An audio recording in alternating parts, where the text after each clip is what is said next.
president's plan for his tariff agenda. He spoke a lot about this yesterday, and there's a couple of dates coming up that he's spoken to.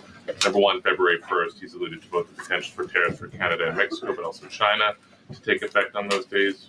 What's he thinking about that? Yeah. Should those countries expect that? Again, he was asked and answered this question this past weekend when he took a lot of questions from the press, and he said that the February 1st date for Canada and Mexico still holds. What about the China 10% tariff that he also had mused about last Tuesday going into effect on the same day? Yep, the president has said that he is very much still considering that for February 1st. Yesterday, he talked also about sectoral tariffs on, for instance, pharmaceuticals as well as semiconductor computer chips. He talked about steel, aluminum, and copper. What's the timeline on those? Is that a similar sort of coming days thing? Yeah, so when the president talked about that in his speech yesterday, that actually wasn't a new announcement. That was within a presidential memorandum that he signed in one of the first days here in the White House on his America First trade agenda.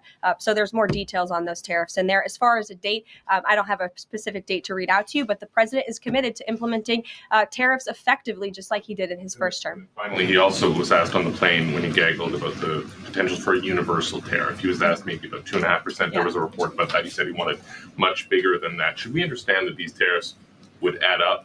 You know, in other words, you might have country-specific tariffs like Canada, Mexico, China. You might have sectoral tariffs like on pharmaceuticals, as well as a potential universal tariff on top of that. Do these stack on one or the other, or would one sort of take precedence over another? All I can point you to is what the president has said on this front. The February 1st date for Canada and Mexico, also the China tariff that he has discussed. He rejected the 2.5% tariff. He said that was a little bit too low. He wants it to be higher. I'll leave it to him to make any decisions on that front. Yeah.